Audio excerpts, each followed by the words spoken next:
Welcome back to another beautiful day. Unfortunately, still no rain. Still all the sunshine we can get, and no hay to do. So, anyways, we got plenty of other stuff to do. Today we're doing our sunflower patch. We're gonna get that tilled up since we got the sunflowers off. We want to do a little tillage, just lift up the soil, aerate it. I want to say aerate, but loosen up the soil, because don't want to do it in the spring. And pumpkins, sunflower, they grow really nicely in fluffy soil, it seems. So I was plowing, I got a couple passes done. This is our nice 3-bottom plow. It definitely, I know you guys are probably gonna say, oh, I need new points, and yeah, I need some wear items for sure. But this gets us by for now. I know this spring probably I definitely ought to replace, just because we do have these big main cracks, and this does yeah, it sits a little higher, so it just doesn't have that pressure pushing down. So we do have another plow just like this without the coulters up in the far barn, but we're not doing much, and it's turning over pretty nice. The only reason I came back is because it's been so dusty, as you can see. Yeah, the air, it had given me a code that the air filter was pretty well blocked, and as you can see, I'm sure the cooling system was restricted airflow also. So I'm gonna clean that all out. So it's all cleaned up. Drop it in the comments, you guys, the air cleaner, do y'all blow them out, or do you guys actually get a new one every time? I don't know the actual price on it, but I'm sure they're at least 50 bucks. I always forget this little thingy down here. This is like the dust collector, so you vortex in the dust drops, and just check those. Definitely that one was clogged, but no, I just maybe get some dust off of me, and we're gonna get back to plowing. We'll show you what we're doing. Yeah, we'll go from there. So I'm sure some of you guys are gonna ask, why are we tilling? So basically, yeah, the negatives, it's gonna kill some organic matter. Some of the soil biology changes once you get air in the ground, and a bunch of that, which I agree with. I'm not a huge, let's go till everything all the time, till. This field hasn't been tilled, I think, in my whole lifetime. So I think there's definitely compaction out here. Now tillage, is not the only way. It could no-till some, the rashes in, which we're gonna do, because, I think, the plow, I'll show you here in a second. The plow goes 8-10 inches maybe, this moldboard. So, yeah, I'll show you here in a second. Is there probably gonna be a plow pan after this? Probably. But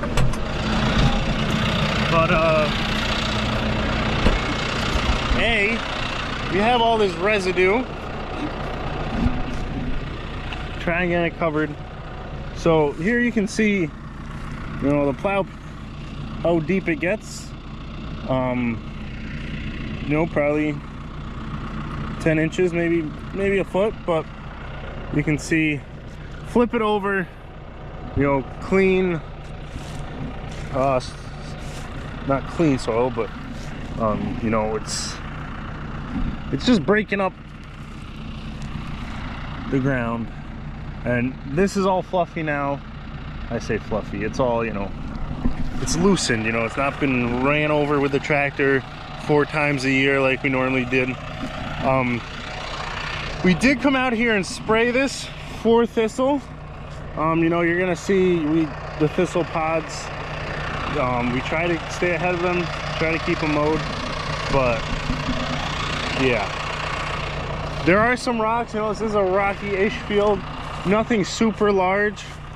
So we'll come out, we'll pick anything large, but a lot of this stuff, like, you know, a rock like that, just kind of, now that's fluffy, when we come back, we'll kind of get pressed back in. Because we do come, well, probably what we're gonna do after this, you'll see, we're probably gonna disc it, get it flat, you know, leveled off. And we're probably gonna harrow in, you know, some seed and then roll it, but you know, we'll show you that. But we're just trying to get it flipped, get the soil lifted a little bit, kind of fracture it, try to get it fluffed. That's why I personally like a chisel plow better. A lot of people like the mow board because, you know, now the trash is underneath, this organic material is in the soil more. But I like a chisel A mainly because it's easier. This, you know, we're trying to keep it level side to side and everything.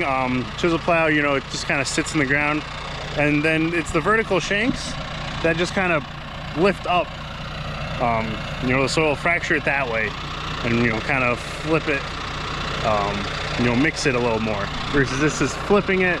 You know, this is better for rocks and stuff, but yeah, it takes a lot of, you know, 115 horse, 3 bottom. I mean, it's pulling hard. I think we're trying to go like 4-ish. But yeah, so that's that. If you all have any questions, drop them in the comments. We've been trying the no-till, but we definitely, this was sod, no-till in the sunflowers. They worked. It worked all right. The pumpkins struggled a lot. So the pumpkins, we didn't really get a good stand, good yield, a lot of weeds. So we're hoping we'll get this turned over. Obviously, you know, this brings up new weeds from the seed bank that was underneath. So we're gonna probably plant a little later our pumpkins next year. Sunflowers kind of came in because we might want to get more seeds off of those next year. But we're gonna try to let the seeds in here sprout, and then, well, we'll also have the cover in there. So we're gonna try to roller crimp, but there's so much going on. There's so many things. But anyways, we're gonna get back to plowing.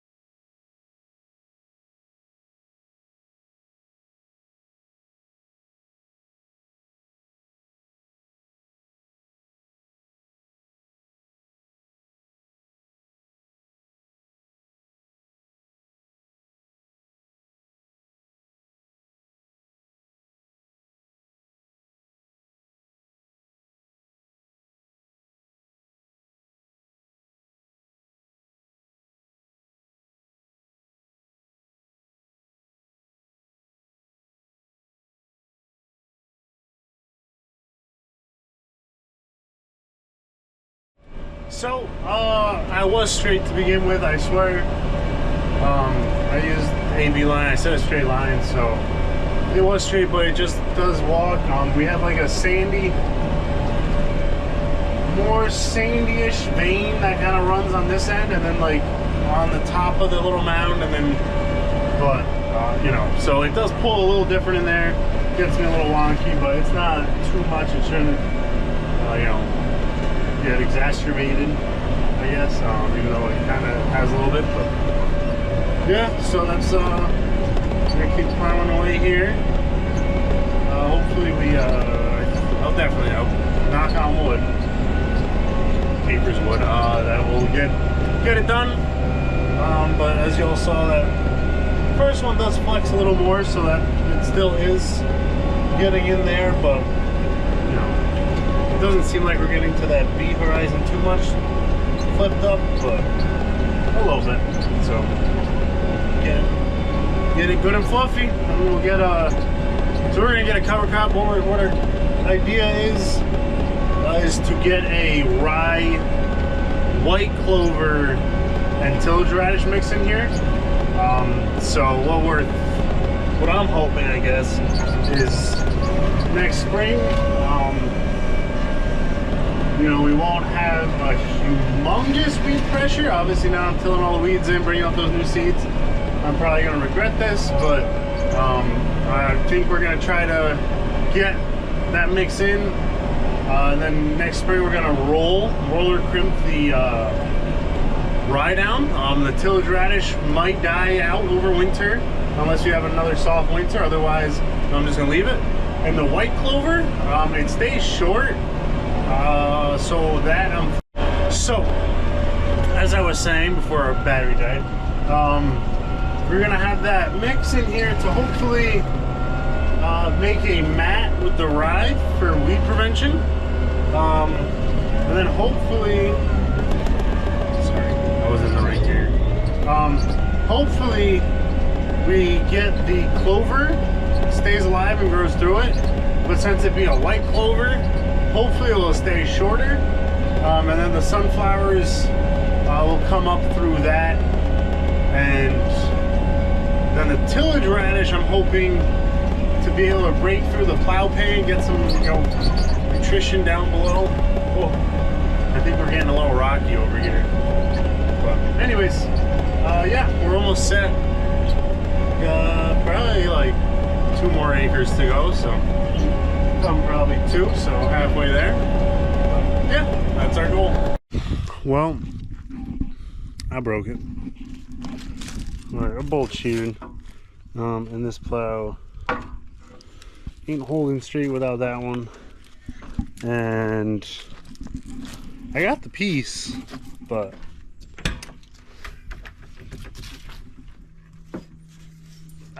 yeah, I don't know if it's for me turning or what, but this is a piece that doesn't come off. You can see it up there, but honestly, I gotta get wear parts for this thing, and I don't know if I want to do that.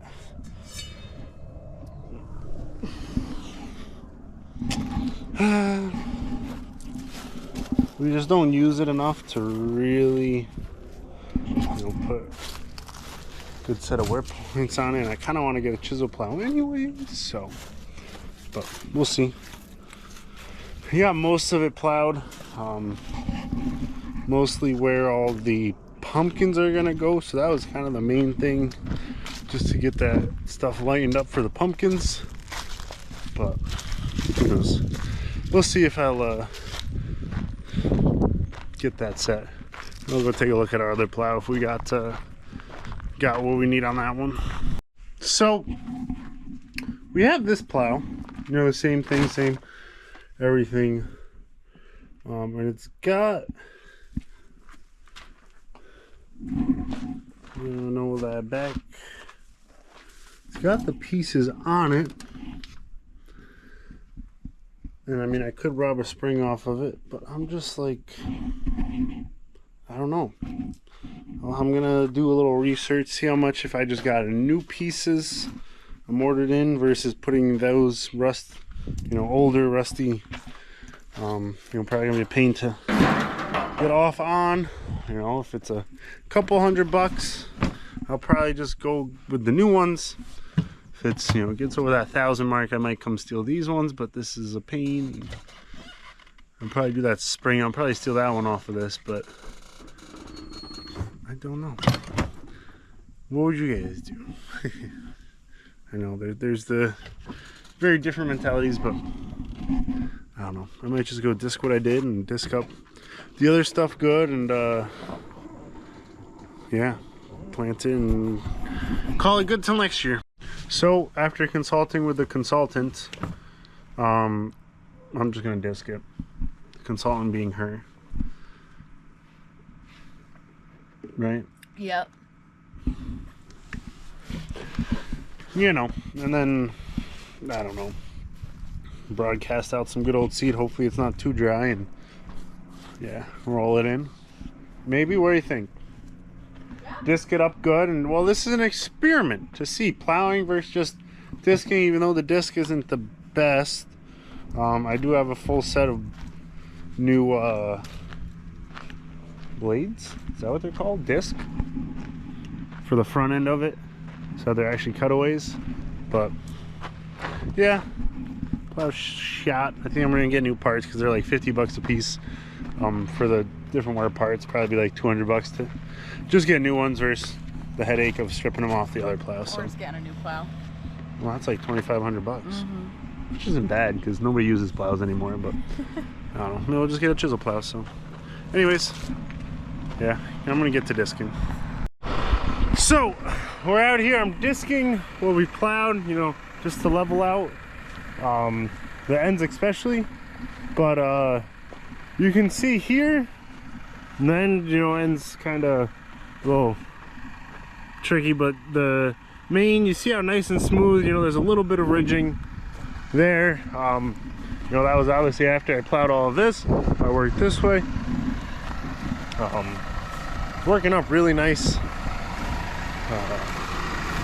But I just wanted to show you, the old timers always say to wire brush off your plow bottoms before, you know, you get going. They'll get shined up as you go, but you can see this is like the first pass, and it just doesn't roll as smoothly off the plow blade. The flip off, or whatever you might want to say, but just doesn't roll as nice. And then you kind of see here, smoother, and until you get over here, and it's, you know, basically smooth. I'm just oh, excuse me, gonna hit the hit it once, maybe go across, but definitely do the ends. I'm trying, you know, pick up any rocks that are still up. As you can see, you know, we got a bunch. We're pretty stony, I guess. Maybe that would be the right word. We don't have a bunch of like boulders. I mean, we have boulders, but we also have the small things, so we got all of it. So we got our spreader, and we're just gonna spread it, harrow it in, got our pile of seed, and we're gonna go from there. See how hopefully it all takes. Hopefully we get some rain and germinate. So we're out here at the field we did yesterday.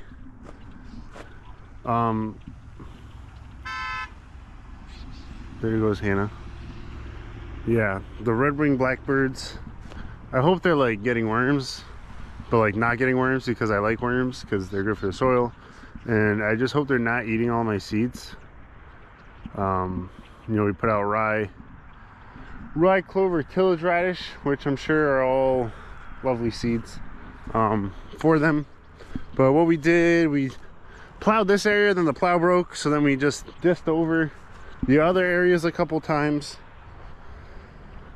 And then after we disced, I just broadcast spread with the we just have the spinner seeder for the back of the tractor, and then we came through and harrowed it in. This is our spring tooth harrow. It's a well, they still use harrows, but yeah, this is how we kind of raked it in. Basically, you adjust this. I went to like just where it was scraping, because we only want the seeds in like a 1/4 inch or so, not deep. And then after we did that, got it, you know, harrowed in, which the harrow also brings up all the rocks, of course. We rolled it. This roller is also ancient, has a few broken rollers, so yeah, it's not ideal. We're definitely looking to get another roller, just because it's good to roll soybeans and stuff after everything. But yeah, it took me a long, you know, all day to get this plowed disc. So that's another big thing with no-till, is I could have came through here, no-tilled it, and I would have been set. Would have taken me maybe a couple hours, 2 hours, versus all day.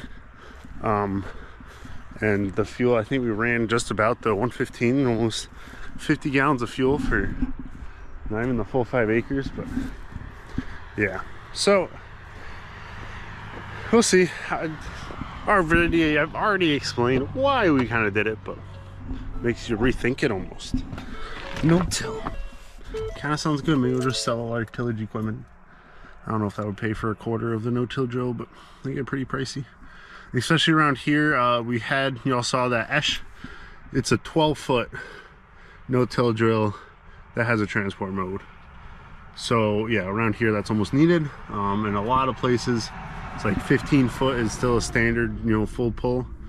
Straight pull doesn't have a transport. So once you get into getting those bigger ones with the transport modes, it, like I said, I think that one was 49 brand new. So if you can find something used, maybe. But besides that, it's hard to keep getting the rental in and out, in and out. You know, to plant when we need to plant. So we tilled it. We'll see. It's a good experiment. You know, that was a full plowed. This was just, oh, excuse me. Whoa, almost lost you. Just like the heavy disc, we had that offset disc. It doesn't really have a good set of front, you know, cutaway or tooth disc, notch disc. So we'll see how that does compared to the full plowing. And yeah, we'll see from there. We also are so dry, I don't think we even got to do this morning.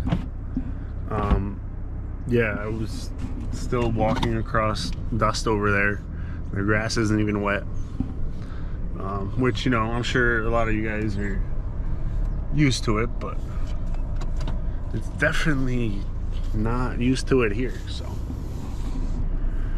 yeah, hopefully we get some moisture soon, but I don't see any rain in the forecast for, I don't know, 2-3 weeks, whatever the extended forecast is. I think it's 14-day that I look at. I use the Weather Channel and Weather Underground. So yeah,